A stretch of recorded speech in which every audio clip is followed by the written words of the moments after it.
ॐ योपाम् पुष्पम् वेद पुष्पवान् प्रजावान् वशुमान् भवते चन्द्रमा वा अपाम् पुष्पम् पुष्पवान् प्रजावान् वशुमान् भवति य एवम् वेद योपामायतनम् वेद आयतनवान् भवति अग्निर्वा अपामायतनम् आयतनवान् भवति योऽग्नेरायतनम् वेद आयतनवान् भवति आपो वा अग्नेरायतनम्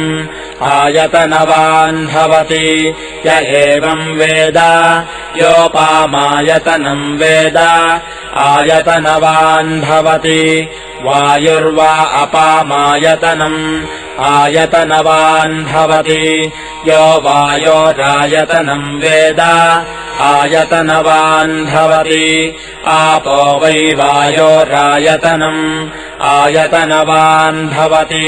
य एवम् वेद योपामायतनम् वेद आयतनवान् भवति असौ वै तपन्नपामायतनम् आयतनवान् भवति योमश्यतपत आयतनम् वेद आयतनवान् भवति आपो वा अमुष्यतपत आयतनम् आयतनवान् भवति य एवम् वेद योपामायतनम् वेद आयतनवान् भवति चन्द्रमा वा अपामायतनम् आयतनवान् भवति यश्चन्द्रमस आयतनम् वेद आयतनवान् भवति आपो वै चन्द्रमस आयतनम् आयतनवान् भवति य एवम् वेद योपामायतनम् वेद आयतनवान् भवति नक्षत्राणि वा अपामायतनम् आयतनवान् भवति यो नक्षत्राणामायतनम् वेद आयतनवान् भवति आपो वै नक्षत्राणामायतनम्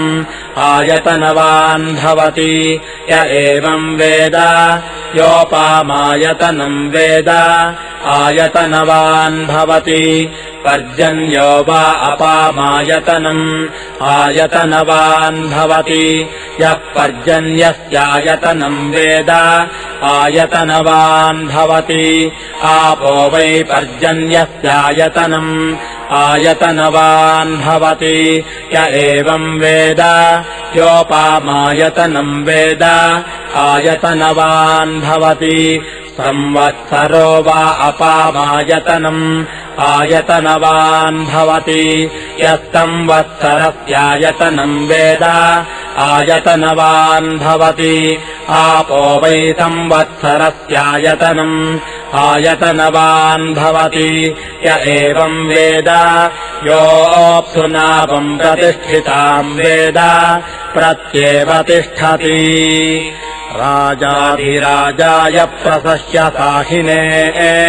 नमो वयम् वै श्रवणाय कुर्महे समे कामान् कामकामाय मह्यम् कामेश्वरो वै श्रवणो ददातो कुबेराय वै श्रवणाय महाराजाय नमः।